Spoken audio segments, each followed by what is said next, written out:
Spiritual ஜோதிடம் TV நேயர்களுக்கு astro KS ஐயங்காரின் பணிவான நமஸ்காரங்கள். ஆங்கில புத்தாண்டு நல்வாழ்த்துக்கள். புது வருட பலன் எப்படி இருக்குன்றதை பார்ப்போம். 1/1/2024 கோல்சாரத்தை பொறுத்தவரையிலும் இந்த வருஷம் கன்னியா லக்னத்தில் பிறகுறது. வருஷம் ராத்திரி 12:01 அப்படின்னு சொல்லும்பொழுது மார்கழி மாதத்தில் கன்னியா லக்னம் தான் வரும். அதனால் கன்னியா லக்னத்தில் வருஷம் பிறகுறது.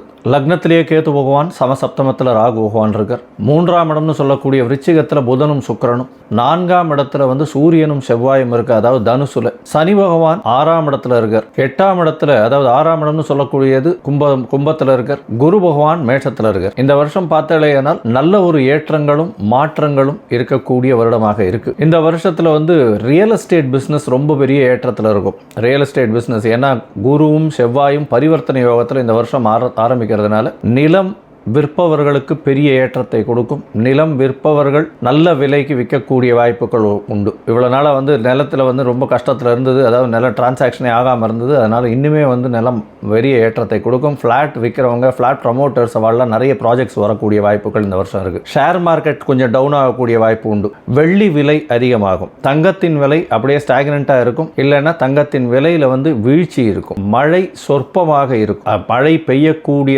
நாட்களும் கம்மியாக இருக்கும். ஒரே டயத்தில் அதிக மழை வரும். அந்த மழை தேங்காமல் போயிடும் மொத்தமாக, அதாவது தேக்கி வைக்க முடியாமலும் போயிடும். சட்டம் ஒழுங்கு கண்ட்ரோலில் இருக்கும். ஏன்னா சட்டத்திற்கு அதிபதினு சொல்லக்கூடிய சனி பகவான் ஆட்சி பெற்று போய் 6ஆம் இடத்துல இருக்கார். இந்தியாவை பொறுத்தவரையிலும் பண வரவிற்கு, அதாவது இந்தியாவுடைய ராசின்னு சொல்லக்கூடிய மகர ராசியை பொறுத்தவரையிலும் பண வரவிற்கு பஞ்சம் இருக்காது. வெளிநாட்டினுடைய பணம் அதிகமாக வரக்கூடிய காலகட்டமாக இருக்கும். சிறு சிறு நோய்கள் ஏப்ரல் மே மாதம் வரலும் வரக்கூடிய வாய்ப்பு உண்டு. அதற்கு பிறகு குரு மாறுறார் 1/5/2024. அதற்கு பிறகு இந்த பிரச்சனைகள் படிப்படியாக கம்மியாகும். அதாவது இது வைரஸ் வருது அப்படின்லாம் சொல்றதெல்லாம் 1/5/2024 மேல குறையும். ஆனால் உயிரிழப்புகள் அதிகமாக இருக்காது. மேனேஜ் பண்ணி கொண்டு போடுவாங்க. இந்த வருஷம் பெண்களுக்கு சிறு சிறு பாதிப்புகள் உண்டு. பெண்களுக்கு பெரிய ஏற்றம் இருக்கக்கூடிய வாய்ப்புகள் இருக்காது. ஆனால் போராட்டம் அதிகமாக இருக்கும். பெண்கள் மூலியமாக சிறு சிறு பிரச்சனைகளும் வரும். அரசியல் வட்டாரங்களில் மத்தியில் ஆளக்கூடிய அரசு ரொம்ப ஸ்ட்ராங்காக இருக்கக்கூடிய அளவுக்கு இருக்கும். அவர்கள் ஆட்சியை, அதாவது ஒரு ஸ்ட்ராங்கான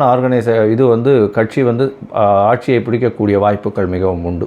மாநிலத்தில் இருக்கக்கூடிய இந்த கட்சிகள் 20 சீட்டுக்கு மேலே வாங்கக்கூடியதாக இருக்கும். 20, 25 அந்த சீட்டு லெவலில் தான் இருக்கக்கூடிய வாய்ப்புகள் இருக்குது. 21, 22 வர்றதுக்கு வாய்ப்புகள் இருக்குது. பொதுவாக பார்த்தேனால் கரன்சி, இந்தியன் கரன்சி அப்ரிஷியேட் ஆகும். இன்ஃபேக்ட் இப்போ 83, 82 ரூபா, 80 ரூபா அந்த ரேஞ்சில் இருக்குது. அது அப்ரிஷியேட் ஆகக்கூடிய வாய்ப்புகள் நிச்சயம் உண்டு. ஐடி ப்ரொஃபஷனில் ஒரு ரெசெஷன் வரும். அதாவது இன்ஃபர்மேஷன் டெக்னாலஜியில், கம்யூனிகேஷன்ஸில் நிறைய ஏற்றம் இருக்கும். 2G, 3G, 4G அந்த மாதிரியான கம்யூனிகேஷன் பிராண்டிங்கில் நிறைய ஏற்றம் இருக்கும். எலக்ட்ரானிக்ஸில் நிறைய ஏற்றம் இருக்கும்.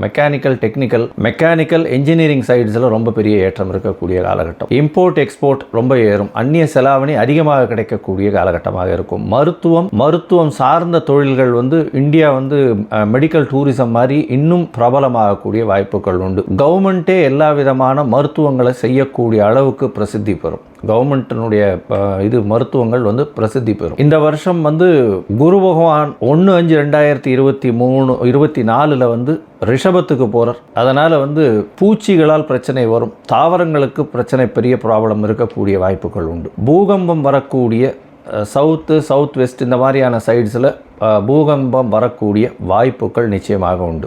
நல்ல ஒரு ஏற்றம் இருக்கும். பணவரவிற்கு பஞ்சம் இருக்காது. எல்லா சக மனிதர்களுக்கும் நல்ல ஏற்றம் இருக்கும். ஆட்சியில் நல்ல ஒரு ஸ்ட்ராங்காக மாறுதல்கள்லாம் வரும். இந்த லேபர் ஓரியன்ட் லாஸ் எல்லாம் நிறைய சேஞ்சஸ் வரும். அதன் மூலியமாக நல்ல ஒரு மாற்றங்கள் கொண்டு வரக்கூடிய வாய்ப்புகள் நிச்சயமாக உண்டு. லேபர்ஸுக்கெல்லாம் ப்ரெஷர், ஃபினான்ஷியல் ப்ரெஷர் ரொம்ப அதிகமாக இருக்கக்கூடிய காலகட்டமாக இருக்கும். வேலை தட்டுப்பாடுகள் குறையும். மொத்தத்தில் இந்த வருஷம் பார்த்தோம்னா சுபிக்ஷம் நிச்சயமாகவே 2024 அதிகமாக இருக்கக்கூடிய காலகட்டமாக இருக்கும். ஒரு ராசிக்கா இப்போ மேஷம் முதல் மீனம் வரை எப்படி இருக்குன்றதை பார்ப்போம். இப்போ பொது பலனை பார்த்துட்டோம்.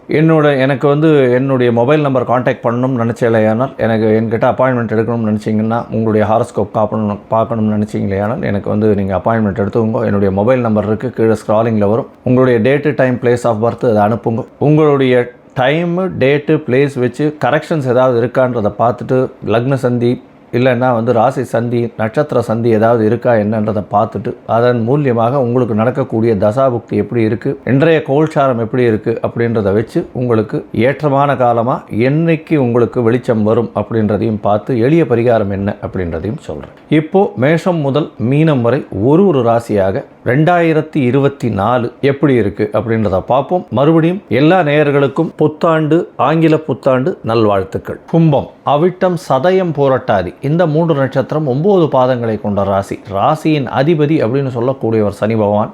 சனி பகவான் ஆட்சி பெற்று போய் ஆண் சனியாக இருக்கிறார். கும்பராசின்றது மூலத்திரிகோண வீடு. சனி பகவானுக்கு ஆட்சி பெற்று போய் இருக்கார். பெரிய ஏற்றம்.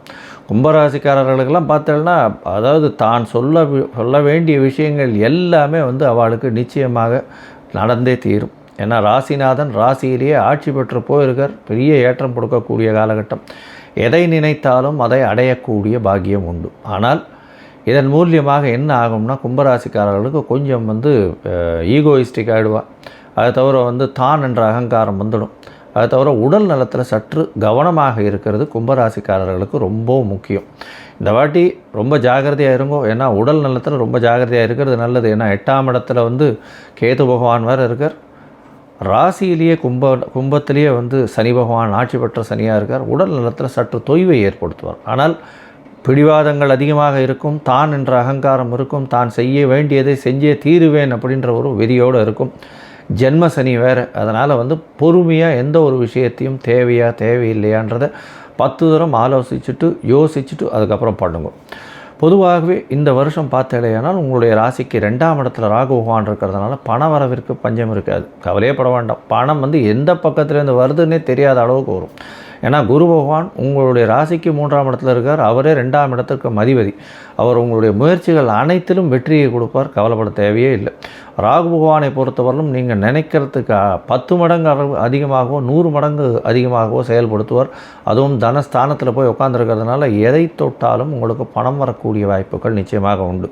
ஆனால் உங்களுடைய பேச்சில் மிகவும் கவனம் தேவை. குடும்பத்தில் சில சர்ச்சரவுகள் இருக்கும். கணவன் மனைவிக்குள்ளே கொஞ்சம் பிரச்சனைகள் வரும். ஏன்னா 2ஆம் இடத்துல குடும்பஸ்தானம்ன்றதுனால ஹஸ்பண்ட் அண்ட் ஒய்ஃபுக்குள்ளே கொஞ்சம் வார்த்தைகள் அதிகமாக கடுமையாக போகக்கூடிய காலகட்டமாக இந்த வருஷம் அமைகிறது. இந்த வருஷத்தில் பார்த்தீங்கன்னா உங்களுடைய ராசிக்கு 3ஆம் இடத்துல இருக்கக்கூடிய குரு பகவான் உங்களுடைய முயற்சிகள் அனைத்திலும் வெற்றி கொடுப்பார். அதை தவிர பார்த்தோன்னா உங்களுடைய இளைய சகோதரம் மூலியமாக நல்ல ஒரு ஏற்றத்தை கொடுக்கக்கூடிய காலகட்டமாக இந்த வருஷம் அமையிறது. உங்களுடைய ராசிக்கு 3ஆம் அதிபதி 3ஆம் அதிபதியும் 11ஆம் அதிபதியும் பரிவர்த்தனையில் இருக்கிறதன் மூலியமாக நல்ல ஒரு ஏற்றம் இருக்கும். எந்த ஒரு விஷயத்தை நீங்கள் நினைத்து செய்யணும்னு நினைச்சிங்கன்னாலும் அதில் லாபங்கள் கூடி வரக்கூடிய காலகட்டம். தொழிலில் பெரிய ஏற்றம் கிடைக்கும். அதை தவிர திருமணத்திற்கு பார்த்து கொண்டு இருக்கக்கூடிய இளைஞர்களுக்கு இந்த மே 1ஆம் தேதிக்குள்ளே கல்யாணம் ஃபிக்ஸ் ஆகிடும். கவலைப்படாதீங்க. ஏன்னா சனி பகவானும் சப்தமத்தை பார்க்குறார். அதை தவிர குரு பகவானும் சப்தமத்தை பார்க்குறார். அதனால் சிறு தடைகள் கல்யாணம் கண்டிப்பாக ஃபிக்ஸ் ஆகிடும். அதனால் கவலைப்பட தேவையே இல்லை. இந்த வருஷம் பார்த்தலையானால் குரு பகவான் உங்களுடைய ராசிக்கு 4ஆம் இடத்துக்கு போகிறார். அதாவது கல்வி, தாய் ஸ்தானம், வீடு, மனை வாங்குதல் இந்த மாதிரியான இடத்துல போய் சுபரான குரு பகவான் போய் உட்கார்றதுனால அவரே தனக்காரகன் அப்படின்னு சொல்கிறதாலையும் தனஸ்தான அதிபதியே 4ஆம் இடத்துல உட்கார்றதுனாலையும் உங்களுடைய வீட்டுக்குன்னு நிறைய செலவு பண்ணுவீங்க. அலங்கார பொருட்கள் நிறைய வாங்குவீங்க. தாய்க்கு நிறைய செலவு பண்ணுவீங்க. தாயினுடைய உடல் நலத்துக்கு நல்ல செலவு பண்ணுவீங்க. அதாவது உங்களுடைய புதுசாக வீடு மனை வாங்கிறதுக்கு செலவு பண்ணுவீங்க. இந்த காலகட்டத்தில் பார்த்தோன்னா நீங்கள் புதுசாக வீடு வாங்கக்கூடிய பாக்கியம் நிச்சயமாக உண்டு. மறைந்து இருக்கக்கூடிய வாழ்வு, அதாவது வெளிநாட்டுக்கு போய் மறைந்து இருக்கக்கூடிய வாழ்க்கை இந்த வருஷத்தில் உங்களுக்கு வரக்கூடிய வாய்ப்பு உண்டு. வேலை செய்பவர்கள் ஏற்கனவே ஒரு ஐடி கம்பெனி அந்த மாதிரியான விஷயங்களில் இருக்கிறவர்களுக்கு நல்ல ஒரு திடீர் இன்க்ரிமெண்ட் வரும். பெரிய பதவி கிடைக்கக்கூடிய காலகட்டம். பதவியின் மூலியமாக வெளிநாடு போகக்கூடிய காலகட்டமாக இந்த வருஷம் அமையிறது. இந்த வருஷத்தில் பார்த்தாலேயானால் பொதுவாகவே இந்த கும்பராசிக்காரர்கள் எல்லா விஷயங்களும் ஏற்றமான பலன். ஆனால் ஜென்மத்தில் சனி பகவான் இருக்கார். அதனால் எந்த ஒரு விஷயத்தையும் பொறுமையாக பார்த்து செய்கிறது ரொம்பவும் நல்லது அப்படின்றத சொல்கிறோம். உடல் நலத்தில் மட்டும் ரொம்ப ஜாகிரதையாக இருங்க. மிச்சபடி எல்லாமே உங்களுக்கு ரொம்ப சௌக்கியமாக இருக்குது. கவலைப்பட வேண்டாம். பிரத்யங்கரா தேவி கோவிலுக்கு போயிட்டு வாங்க. நல்ல ஒரு ஏற்றமும் மாற்றமும் உங்களுடைய வாழ்வில் கிடைக்கும்.